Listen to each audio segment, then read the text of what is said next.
I'm John from the Discovery and Learning team. Welcome to the meerkat habitat here in Dublin Zoo. Now, though they're called meerkats, they're actually a member of the mongoose family.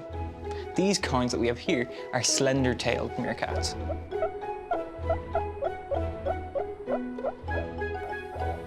In the wild, these guys live in grasslands and deserts, and they live in big groups of up to 30 called mobs or gangs. Meerkats have loads of different types of jobs. Some of them are sentries, like this guy behind me. Others are diggers, others are teachers, and some go digging for food. And we see them there, they have their loads of different types of jobs, and it's important that each one has their specialized role, because if they don't work together, they can't survive, just like people.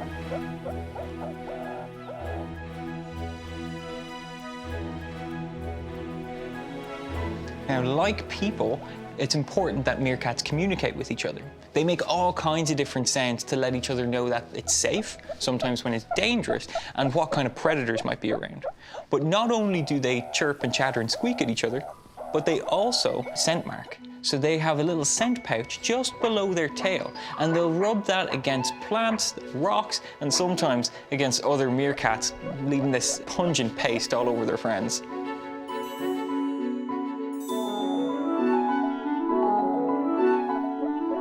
Meerkats eat all kinds of insects and small mammals, but they also eat venomous snakes and scorpions. And they have to be trained to do this. So their parents will start off by giving them a dead scorpion so they know what to do with it.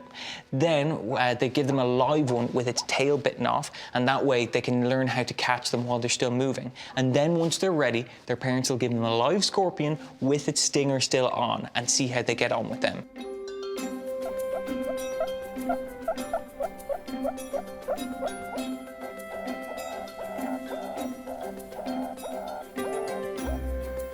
It can be pretty tough living in the desert. So meerkats have loads of different adaptations to help them to survive. For example, they don't need that much water. They get most of it from their food. So that when they eat something, the little bit of moisture in the insects they eat is enough to do them. And if you look just under their eyes, they kind of have these black markings, and that helps them to keep the glare out of their eyes.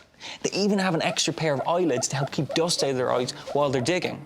And if you look at their ears, just on the sides of their heads, they can actually close those up while they're digging so they don't get any dust in their ears.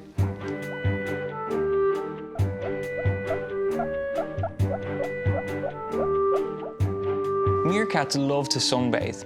They do this because it gets really cold in the desert at night. So in the morning, in order to warm up, they go out and stretch out in the sun.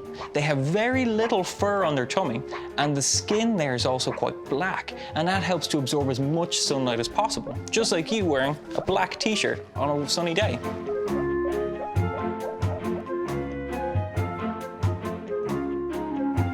Like I mentioned before, meerkats have a sentry. That's a kind of a lookout that helps them to keep an eye out for danger, because they have to keep an eye out for jackals, hawks, and eagles out in the desert. And their job is really important. They climb up to the tallest rock or branch they can find in their habitat, and they stand up nice and tall, and they keep an eye out all around them. And they let all the others know that everything's okay by doing this low peeping noise. And when it's really dangerous, or if an enemy's coming close, they'll do a sharp bark to let them know that something's coming and that everyone needs to rush into the burrow. Thanks for joining me here today to learn all about meerkats. Bye for now.